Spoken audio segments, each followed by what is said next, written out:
నమస్కారం. దూరదర్శన్ వార్తలకు స్వాగతం. నేను శ్రీదేవి. ముందుగా ముఖ్యాంశాలు చూద్దాం.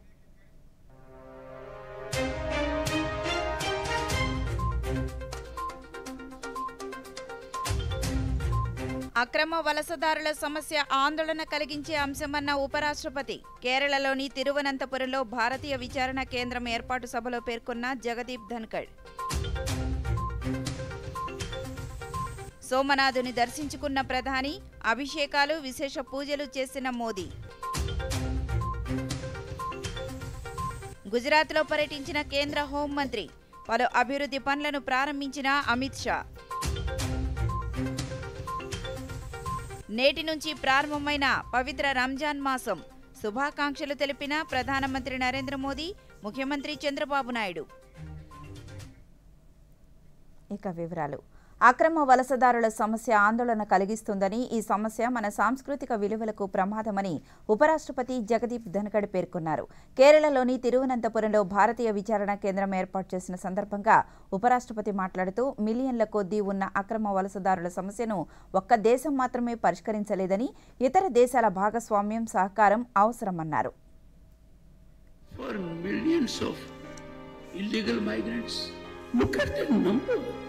Look at the danger they bring to this country.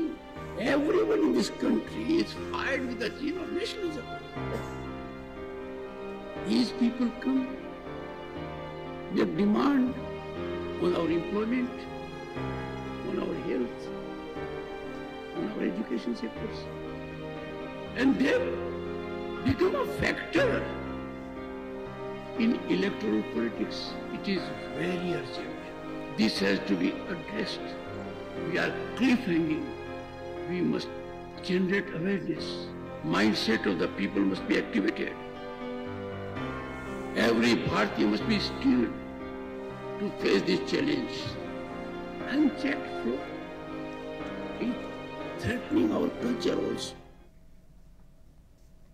ప్రధాని నరేంద్ర మోదీ జామ్నగర్లోని వంతారా జంతు సహాయ పునరావాస కేంద్రాన్ని సందర్శించారు. దాదాపు 3000 ఎకరాల విస్తీర్ణంలో స్థాపించబడిన ఈ జంతు సంరక్షణ పునరావాస కేంద్రం మార్చి 3 ప్రపంచ వన్యప్రాణుల దినోత్సవం సందర్భంగా ప్రధాని ఈ కేంద్రాన్ని సందర్శించారు.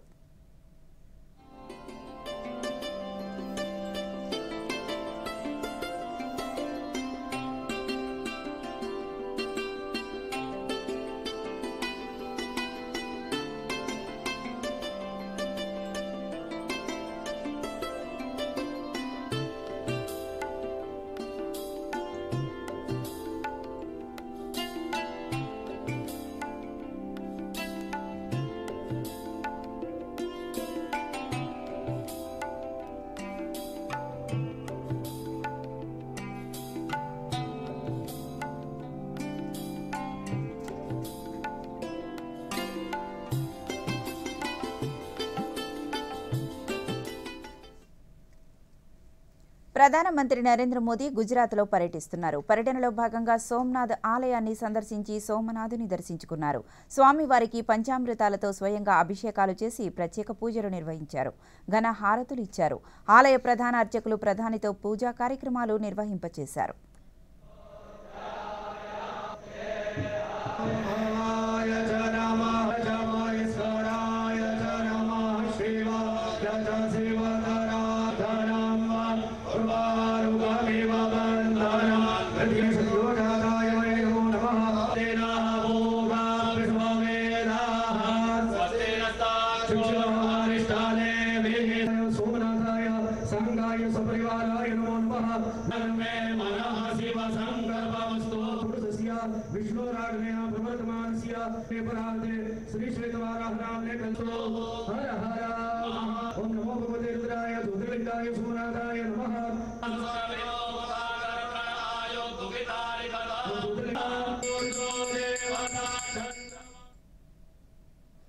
దేశవ్యాప్తంగా పవిత్ర రంజాన్ మాసం నేటి నుంచి ప్రారంభమైంది. గత రాత్రి నెలవంక కనిపించడంతో పలువురు ముస్లిం సోదర సోదరీమణులు ఉదయం నుంచి సూర్యాస్తమయం వరకు దీక్షలు కొనసాగిస్తున్నారు.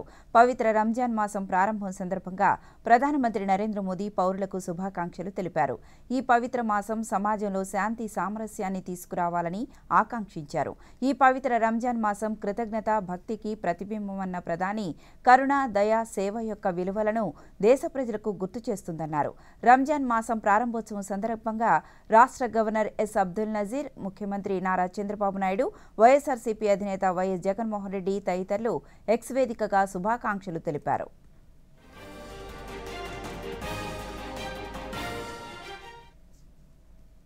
కేంద్ర హోంశాఖ మంత్రి అమిత్ షా ఈరోజు గుజరాత్లో పర్యటించారు. పర్యటనలో భాగంగా పలు అభివృద్ధి పనులను ప్రారంభించారు. ముందుగా గోవర్ధనగిరి మందిరాన్ని దర్శించి ప్రత్యేక పూజలు చేశారు. అనంతరం షత్ జీసీ ఉన్నత పాఠశాల విద్యాభవన్ సాంస్కృతిక భవనాన్ని ప్రారంభించారు.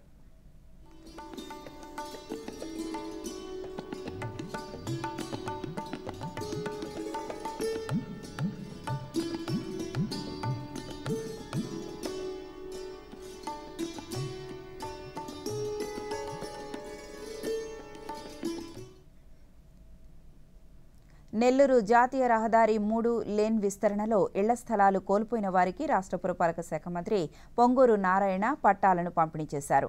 ఈ సందర్భంగా పలు డివిజన్లలో పర్యటించిన మంత్రి స్థానిక సమస్యలను అడిగి తెలుసుకున్నారు. పాఠశాలలో క్రీడా ప్రాంతానికి భూమి పూజ చేశారు. ఈ సందర్భంగా మంత్రి మాట్లాడుతూ విద్యార్థులకు ప్రాథమిక స్థాయి నుంచే మంచి ఆహ్లాదకరమైన వాతావరణాన్ని కల్పించడం వలన విద్యపై ఆసక్తి కలుగుతుందన్నారు. ప్రభుత్వం చెత్త పన్నుని ప్రజల మీద వేసి ఆ చెత్త కూడా సరిగా తీలా. మా ప్రభుత్వం ఎన్డీఏ ప్రభుత్వం వచ్చే లోపల 85 లక్షల టన్నుల చెత్తని రాష్ట్రంలో వదిలేసిపోయారు. ముఖ్యమంత్రి గారు ఒకటే ఆదేశించారు, ప్రజలు ఆరోగ్యంగా ఉండాలంటే ఖచ్చితంగా ఈ చెత్త అనేది ఉండకూడదు, దీన్ని తొలగించాలా.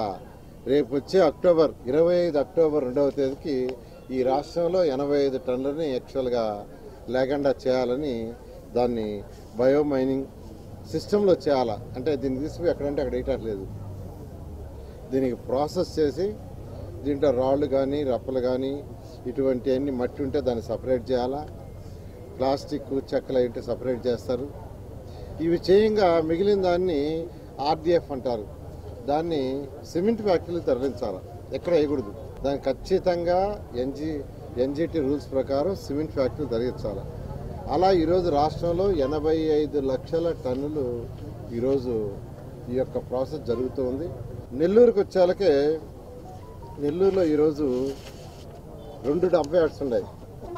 ఒకటి అల్లీపురం పోయే దగ్గర ఒక డంప్ యార్డు, దీనికి యాక్చువల్గా టెండర్స్ని పిలవటం జరిగింది.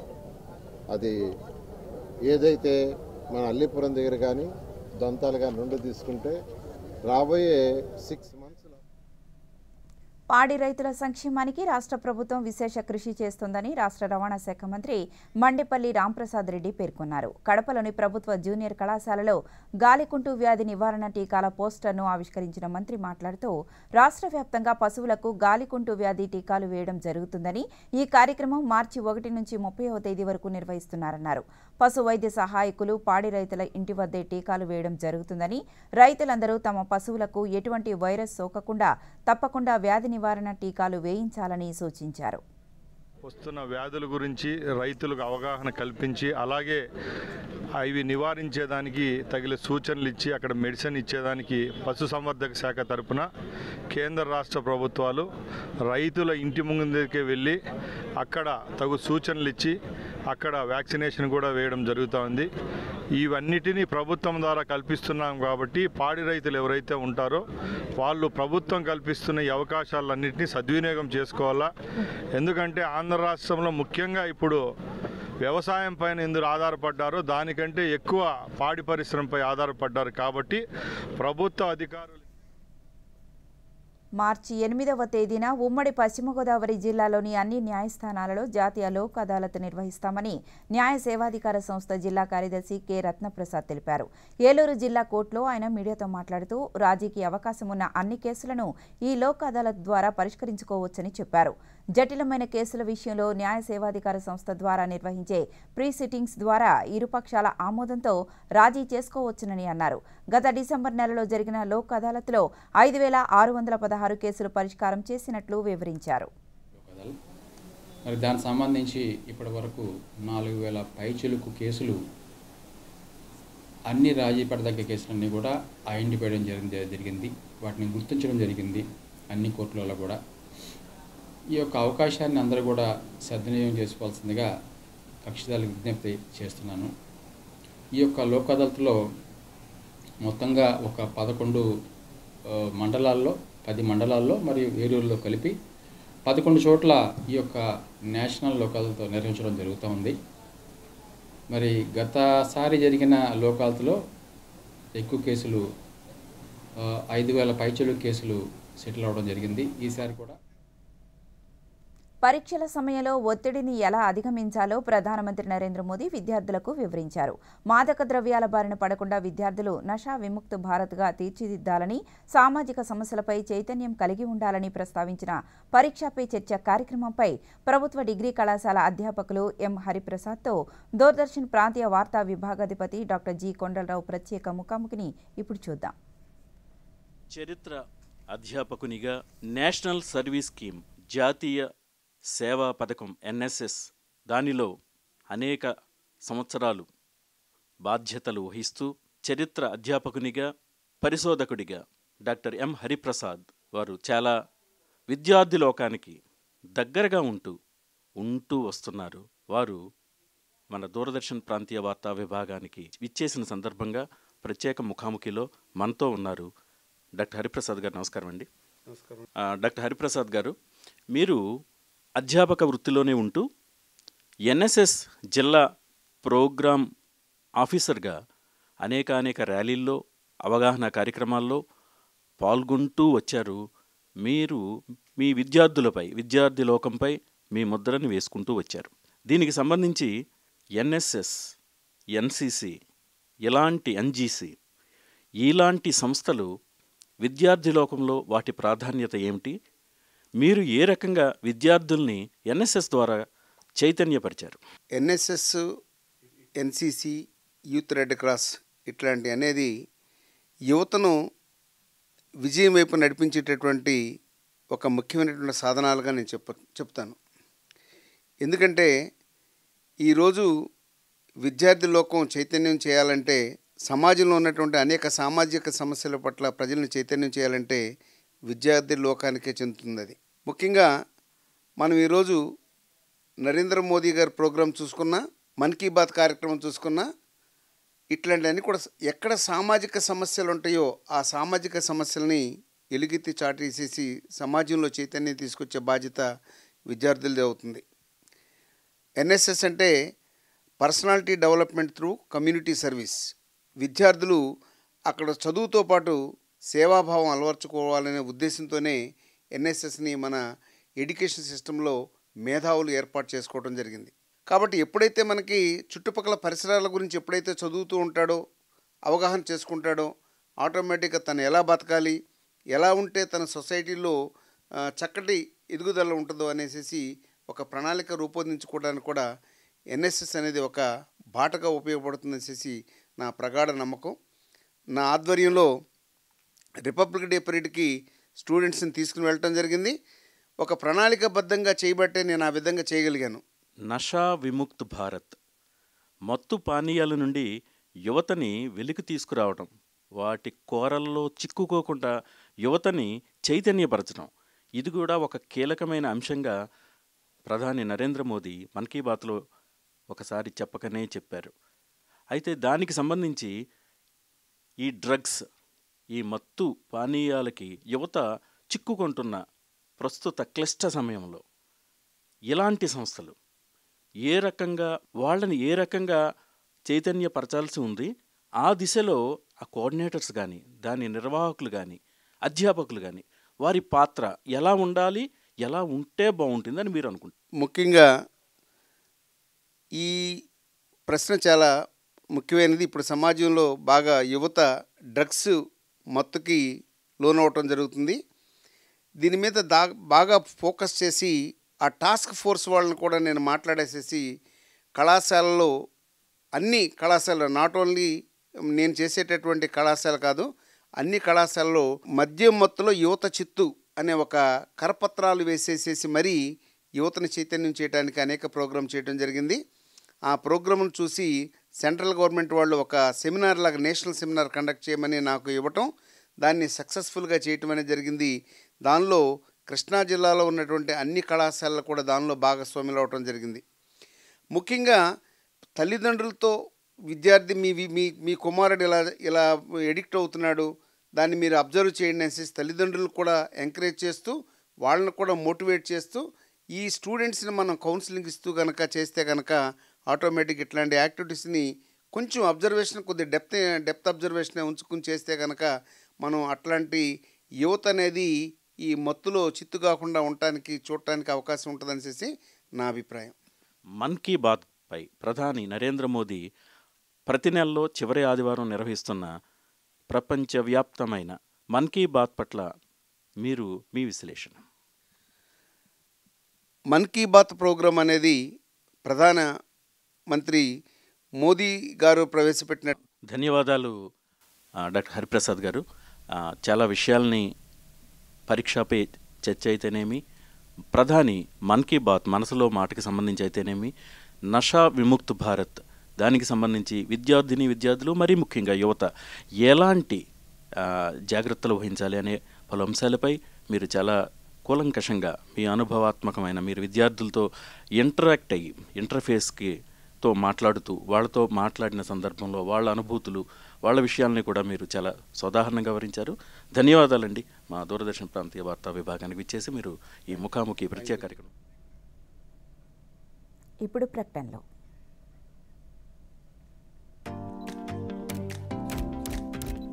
Oh lovely, well done. ఇప్పుడు ఇక పెద్ద స్టూడియో, కొత్త కెమెరా, కొత్త లైట్స్, పనిలో పని కొత్త కార్ కూడా తీసుకో, అదే లోన్తో. నో, లోన్ ఏ పని కోసం తీసుకున్నావో దానికే వాడుకో. టైంకి ఈఎంఐ చెల్లించండి, క్రెడిట్ స్కోర్ పెంచుకోండి, ఇంకోసారి లోన్ సులభంగా పొందండి. కార్ వద్దంటే కనీసం నా ఫోటోనైనా తీ. మీరెవరు? ఆర్బీఐ అంటోంది, పొదుపు చేసే వనిత సాధిస్తుంది ఘనత. వినండి, ఒక మంచి ఇన్సూరెన్స్ పాలసీ ఏ అని అడుగుదాం. ఒక మంచి పాలసీ అంటే దాంట్లో ప్రీమియం పేమెంట్ ఉండాలి లిమిటెడ్, కానీ ఇన్కమ్ లైఫ్ టైం వచ్చేది. ఎల్ఐసి యొక్క Jeevan Utsav. Wow, life time celebration చేసుకోండి. ఎల్ఐసి యొక్క జీవనోత్సవ్ తో ఫ్యూచర్ సెట్ అవుతుంది. తిరిగి వివరాల్లోకి వెళితే, చిత్తూరు జిల్లా పొంగనూరులోని శ్రీ కళ్యాణ వెంకటరమణ స్వామి వారి బ్రహ్మోత్సవాలను ఈ నెల 6 నుండి 16 వరకు నిర్వహించనున్నట్లు ఆలయ ప్రధాన అర్చకులు శ్రీనివాసాచార్యులు తెలిపారు. బ్రహ్మోత్సవాలకు సంబంధించి గోడ పత్రికలను ఆవిష్కరించిన అర్చకులు మాట్లాడుతూ, టీటీడీ ఆధ్వర్యంలో శ్రీవారి సాలకట్ల బ్రహ్మోత్సవాలను వైఖానస ఆగమోక్తంగా నిర్వహిస్తున్నట్లు తెలిపారు. భక్తుల సౌకర్యార్థం అన్ని ఏర్పాట్లు చేస్తున్నామన్నారు. ఈ నెల 6వ తేదీ నుండి 16వ తేదీ వరకు శ్రీవారి వార్షిక బ్రహ్మోత్సవాలు తిరుమల తిరుపతి దేవస్థానం మరియు భక్తుల సహాయ సహకారంతో నిర్వహించడం జరుగుతున్నది. 6వ తేదీ ఉదయం శ్రీవారికి అభిషేకము, రాత్రి అంకురార్పణ శనాధిపతి ఉత్సవము, 7వ తేదీ మధ్యాహ్నం 12 నుంచి 1 గంట వరకు ధ్వజారోహణము, రాత్రి పెద్దశేష వాహనము, 8వ తేదీ ఉదయం చిన్నశేష వాహనము, రాత్రి హంసవాహనము, 9వ తేదీ ఉదయం సింహవాహనము, రాత్రి ముత్యప్పందిరి వాహనము, 10వ తేదీ ఉదయం కల్పవృక్ష వాహనము, రాత్రి హనుమంత వాహనము, 11వ తేదీ ఉదయం మోహిని ఉత్సవము, రాత్రి శ్రీవారి గరుడి సేవ, 12వ తేదీ ఉదయం సూర్యప్రభ, రాత్రి చంద్రప్రభ, 13వ తేదీ 11 గంటలకు శ్రీవారి కళ్యాణోత్సవం, రాత్రి 7 గంటలకు గజవాహనము, 14వ తేదీ ఉదయం 10 గంటల నుండి 2 గంటల వరకు శ్రీవారి రథోత్సవము, రాత్రి 7 గంటలకు అశ్వవాహనము, 15వ తేదీ శనివారం నాడు ఉదయం 10 గంటలకు చక్రస్నానము.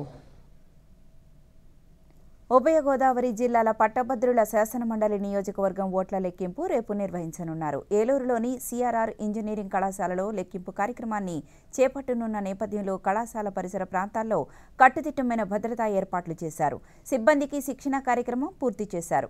గత నెల 27వ తేదీన నిర్వహించిన పోలింగ్కు సంబంధించిన 6 జిల్లాల బ్యాలెట్ బాక్సులను ఈ కళాశాలలోనే భద్రపరిచారు. మొత్తం 2,18,902 మంది పట్టభద్రులు తమ ఓటు హక్కును వినియోగించుకున్నారు. 20 టేబుల్స్ ఏర్పాటు చేసి 17 రౌండ్లలో కౌంటింగ్ పూర్తి చేయనున్నారు.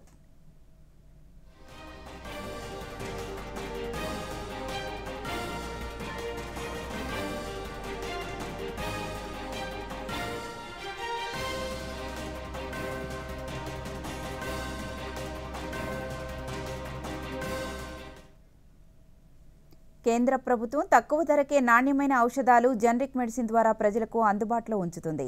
ఈ ఔషధాలపై ప్రజలకు అవగాహన కల్పించడానికి ప్రతి ఏటా మార్చి మొదటి వారాన్ని జనరిక్ మందుల వారంగా జరుపుతారు. ఈ సందర్భంగా గ్రామీణ పట్టణ ప్రాంతాల్లో జనరిక్ ఔషధాల వల్ల కలిగే ప్రయోజనాల గురించి వివిధ రకాలుగా ప్రచారం నిర్వహిస్తారు. విజయవాడలో జనౌషధి మందుల దుకాణం నిర్వహిస్తున్న ఈశ్వర్ దూరదర్శన్తో మాట్లాడుతూ తక్కువ ఖర్చుతో కూడిన నాణ్యమైన జనరిక్ మందులు అందుబాటులో ఉంచడం వల్ల ప్రజలకు ఎంతో ప్రయోజనం చేకూరుతుందన్నారు. చెప్పిన మాటలు విని నేను కూడా ఈ కేంద్రం కోసం అప్లై చేయడం జరిగింది. ఈ పథకం కేంద్ర ప్రభుత్వంలోని pharmaceutical and medical devices bureau of India వాళ్ళు నిర్వహిస్తారు. వాళ్ళు ఏంటంటే మనకి బయట దొరికే మందుల కంటే మందుల షాపుల్లో కంటే మన దగ్గర చాలా తక్కువ ధరకే మందులు దొరుకుతాయి. బయట ఒక మెడికల్ స్ట్రిప్ షుగర్ కానీ బీపీ కానీ సంబంధించింది ఒక స్ట్రిప్ 100 రూపాయలు ఉంటే ఈ జనౌషధి కేంద్రాల్లో అదే మందు 10 రూపాయలకే దొరుకుతుంది. ఈ లెక్కన పేదవారికి ఒక నెలవారీ మందులు బయట మందుల దుకాణాల్లో కొంటే 2,500 3,000 అయ్యేది మా జనౌషధి కేంద్రాల్లో 150 నుంచి 200 రూపాయల లోపు వస్తాయి అన్నమాట. విజయవాడలో ఇలాంటి కేంద్రాలు మొత్తం 4 ఉన్నాయండి. మన ఆంధ్రప్రదేశ్లో మొత్తం 240 కేంద్రాలు పనిచేస్తున్నాయి. అట్లాగే ఈ జనౌషధి కేంద్రాల గురించి ప్రజల్లో అవగాహన కల్పించడానికి కేంద్ర ప్రభుత్వం ప్రతి సంవత్సరం మార్చి 1వ తారీఖు నుంచి 7వ తారీఖు వరకు జనౌషధి దివస్ పేరుతో ఒక 7 రోజుల కార్యక్రమాన్ని నిర్వహిస్తుందండి. అందులో మొదటి రోజు ప్రజలకి ముఖ్యంగా పేద ప్రజలు ఉండే ప్రాంతాల్లో వారికి జనౌషధి కేంద్రాల గురించి అవగాహన కల్పించడానికి ఆయా ప్రాంతాల్లో ఫార్మసీ విద్యార్థులతో గవర్నమెంట్ డాక్టర్లతో పాదయాత్ర నిర్వహించడం జరుగుతుంది. అదే రెండో రోజున పేదలు ఎక్కువగా ఉండే ప్రాంతాల్లో ఉచిత వైద్య శిబిరాలు ప్రభుత్వ వైద్యుల సహకారంతో నిర్వహించడం జరుగుతుందండి. అలాగే 3వ తేదీన ఈ స్కూల్స్లో ఇతర ప్రాంతాల్లో పిల్లలతో కార్యక్రమం నిర్వహించడం, మహిళలతో 4వ తారీఖున కార్యక్రమం నిర్వహించడం, 5వ తారీఖున వివిధ రకాల విద్యార్థులకి ఫార్మసీ విద్యార్థులకు అవగాహన కోసం సెమినార్లు. పరీక్షల సమయంలో ఒత్తిడి ఆందోళనను ఎలా అధిగమించాలో ప్రధానమంత్రి నరేంద్ర మోదీ విద్యార్థులకు వివరించారు. తక్కువ గ్రేడ్లు రావడం తరచుగా ఇంట్లో ఉద్రిక్త వాతావరణాన్ని సృష్టిస్తాయని, ఈ ఒత్తిడికి గురికాకుండా సిద్ధం కావాలని సూచించారు. ఒత్తిడిని అధిగమించేలా విద్యార్థులకు పలు సూచనలు చేశారు. ప్రధానమంత్రి పరీక్షపై చర్చ కార్యక్రమంపై రచయిత్రి, ప్రవచనకర్త లంకా నాగ శశికళతో దూరదర్శన్ ప్రాంతీయ వార్తా విభాగాధిపతి ప్రత్యేక ముఖాముఖిని ఇప్పుడు చూద్దాం. ఒక అధ్యాపకురాలిగా, గృహిణిగా, ప్రవచనకర్తగా, కవిగా, రచయితగా విభిన్నమైన భూమికలను నిర్వహిస్తూ విద్యార్థి లోకాన్ని, మరీ ముఖ్యంగా యువతని చైతన్యపరుస్తూ మన ఆధ్యాత్మిక అంశాలని ప్రవచిస్తూ అనేకానేక ప్రాంతాల్లో తన గళాన్ని, తన వాణిని సూటిగా, నికార్సుగా వినిపిస్తూ ఎంతోమందిని చైతన్యపరుస్తూ వస్తున్న శ్రీమతి ఎల్ఎన్ శశికళ దూరదర్శన్ ప్రాంతీయ వార్తా విభాగంలో ప్రత్యేక ముఖాముఖి కార్యక్రమంలో పాల్గొనడానికి విచ్చేసిన సందర్భంగా వారికి మనం ఆహ్వానం పలుకుదాం. నమస్కారం అండి శశికళ గారు. మీలో అనేక విభిన్నమైన కోణాలు కనిపిస్తూ వస్తున్నాయి. పత్రికల్లో అప్పుడప్పుడు మీ పేరు కూడా కనిపిస్తూ ఉంటుంది. ఈ మధ్యనే మహాత్మా గాంధీ మార్గ నిర్దేశకత్వంపై మీరు రాసిన కవితకి బహుమతి కూడా లభించినట్టుగా చూశాం. ఇలా బహుముఖీయమైన అనేక అంశాల్లో మీరు మీ గళాన్ని వినిపిస్తూ వస్తున్నారు. ఒక అధ్యాపకురాలుగా చేసే వృత్తి, ఒక రచయితగా చెప్పే మాటలు, రెండు ఏదైనా వైవిధ్యం ఉందా? ఆ రెండిటికి మధ్యన ఏమైనా సంబంధం ఉందా? మీరు ఏం చెప్తారు? మీ విశ్లేషణ ఏమని చెప్తారు దాని మీద? రెండిటికి మెయిన్ మోటివ్ ఒకటేనండి. ఒకటి ఏంటంటే, నేను ప్రవచనకర్తగా ప్రవచనాలు చెప్పినా, అధ్యాపకురాలుగా క్లాస్లో నిలబడి పిల్లలకి పాఠాలు చెప్పినా, కవితలు రాసినా, కథలు రాసినా మెయిన్ మోటివ్ ఒకటే. నాకు చేతనైనంతలో ఏదో ఒక మంచి చేయటం. భగవంతుడు నాకు ఈ జన్మనిచ్చినందుకు గాను, మానవ జన్మ ఇచ్చినందుకు గాను, నాకు ఈ శక్తి ఇచ్చినందుకు గాను దీన్ని సద్వినియోగం చేసుకుని నా జన్మని చరితార్థం చేసుకుంటూ వీలైనంతగా ఏదైనా ఒక మంచి చెయ్యాలి అనే ఉద్దేశ్యంతో ఇవన్నీ చేయటం జరుగుతోందండి. పిల్లలకి ఉచితంగా కూడా భగవద్గీత అవి నేర్పిస్తూ ఉంటానండి నేను ఇంటి దగ్గర. వాళ్ళకి ఏదైనా చిన్న గేమ్స్ పెట్టి ప్రైజ్లు అవి ఇవ్వటం కూడా చేస్తూ ఉంటాను. వీటన్నిటికీ ఒకటే లక్ష్యం, ఏదో ఒకటి మంచి చెయ్యాలి, ఏదో ఒకటి సాధించాలి అనేటటువంటి ఉద్దేశ్యం అండి. చాలామంది ఒక రకమైన ఒత్తిడిగా తీసుకుంటున్నారు. టెన్షన్ రిడన్ డ్రైవ్తో వాళ్ళు పరీక్షలకు వెళుతూ ఉంటారు. మీరు ఒక అధ్యాపకురాలిగా ఈ ఒత్తిడులని నియంత్రించడానికి, అధిగమించడానికి మీరు ఏ రకమైన సూచనలు చేస్తారు విద్యార్థులకి? చాలా చక్కటి ప్రయోగం అండి ఇది. మన పరీక్షా పే చర్చ అనేది చాలా చక్కటి కార్యక్రమం. ప్రధానమంత్రి మోడీ గారు ఎంతో చక్కగా ఈ కార్యక్రమాన్ని నిర్వహిస్తూ ఉన్నారు. సాధారణంగా పరీక్ష చేస్తేనే కదండి ఏది వజ్రమో ఏది రాయో తెలిసేది. పరీక్ష లేకుండా ఎలా తెలుస్తుంది?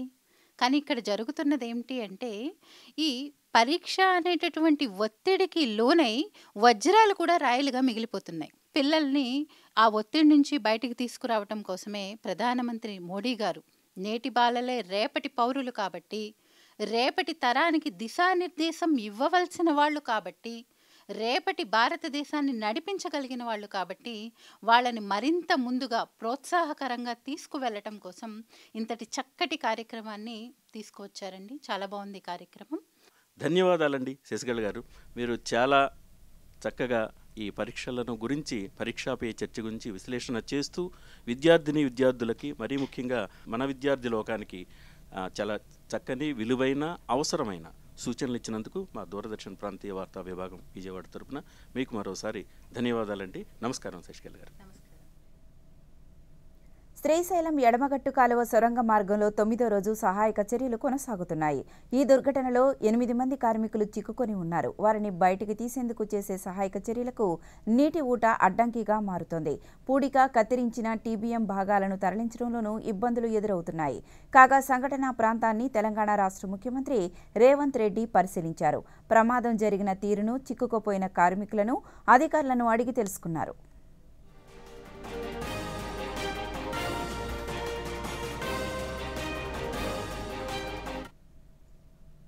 ఇక ఉత్తరాఖండ్లోని చమోలీ జిల్లా మనా గ్రామం వద్ద మంచు చర్యల కింద చిక్కుకున్న వారిలో మొత్తం 51 మందిని సైనిక సిబ్బంది కాపాడగలిగారు.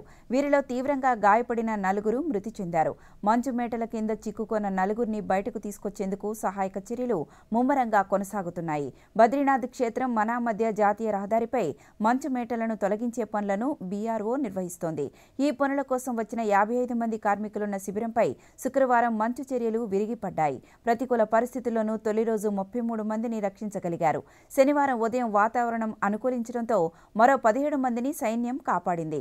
సుమారు 7 అడుగుల లోతు మంచులో కూరుకుపోయిన మరో 4 బయటకు తీసేందుకు తీవ్రంగా శ్రమిస్తున్నట్లు సైనిక అధికార ప్రతినిధి వెల్లడించారు. సహాయక పనుల కోసం ఆర్మీ, ఐఏఎఫ్కు చెందిన 6 హెలికాప్టర్లను వినియోగిస్తున్నారు.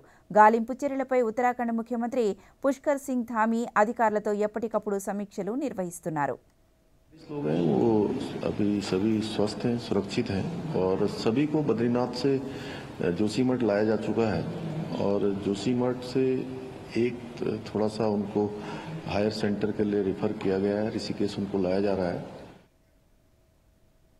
ఇజ్రాయెల్, హమాస్ల మధ్య తొలిదశ కాల్పుల విరమణ ఒప్పందం నిన్నటితో ముగిసింది. ఈ క్రమంలో ముస్లింల పవిత్ర మాసం రంజాన్ సందర్భంగా గాజాలో కొనసాగుతున్న తొలిదశ కాల్పుల విరమణ పొడిగించాలని అమెరికా చేసిన ప్రతిపాదనకు ఇజ్రాయెల్ అంగీకరించింది. ఈజిప్టు, ఖతార్ దేశాల మధ్యవర్తిత్వంతో ఇజ్రాయెల్, హమాస్ మధ్య తొలిదశ కాల్పుల విరమణ ఒప్పందం కుదిరింది. ఇది శనివారంతో ముగిసింది. రంజాన్ మాసం కావడంతో తొలిదశ ఒప్పందం కొనసాగించాలంటూ అగ్రరాజ్యం నియమించిన ప్రత్యేక రాయబారి స్టీవ్ విట్కోవ్ ప్రతిపాదించారు. ఈ ప్రతిపాదనను అంగీకరిస్తున్నట్లు ఇజ్రాయెల్ ప్రధాని కార్యాలయం ఒక ప్రకటనలో తెలిపింది.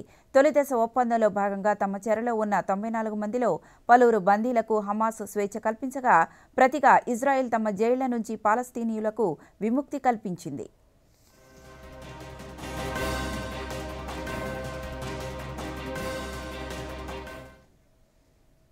ఫిబ్రవరిలో జీఎస్టీ స్థూల వసూళ్లు 9.1% పెరిగి 1.84 లక్షల కోట్ల రూపాయలకు చేరాయి. దేశీయ లావాదేవీల ద్వారా జీఎస్టీ వసూళ్లు 10.2% పెరుగుదలతో 1.42 లక్షల కోట్ల రూపాయలకు చేరుకున్నాయి. దిగుమతులపై జీఎస్టీ ఆదాయం 5.4% పెరిగి 41,702 కోట్ల రూపాయలుగా నమోదయ్యాయి. సిజీఎస్టీ 35,204 కోట్ల రూపాయలు కాగా, ఎస్జీఎస్టీ 43,704 కోట్లుగా ఉంది. ఐజీఎస్టీ 90,870 కోట్ల రూపాయలు, పరిహారం సెస్ 13,868 కోట్ల రూపాయలుగా నమోదయ్యాయి. ఫిబ్రవరిలో మొత్తం రిఫండ్లు 17.3% పెరిగి 20,889 కోట్ల రూపాయలకు చేరాయి. నికర జీఎస్టీ వసూళ్లు 8.1% వృద్ధితో 1.63 లక్షల కోట్ల రూపాయలుగా నమోదయ్యాయి. 2024 ఫిబ్రవరిలో స్థూల జీఎస్టీ వసూళ్లు 1.68 లక్షల కోట్ల రూపాయలు కాగా, నికర జీఎస్టీ వసూళ్లు 1.50 లక్షల కోట్ల రూపాయలుగా ఉన్నాయి. అయితే 2025 ఫిబ్రవరిలో స్థూలంగా వసూలైన 1.84 లక్షల కోట్ల రూపాయలు 2025 జనవరిలోని 1.96 లక్షల కోట్ల రూపాయలతో పోలిస్తే తక్కువగా ఉన్నాయి.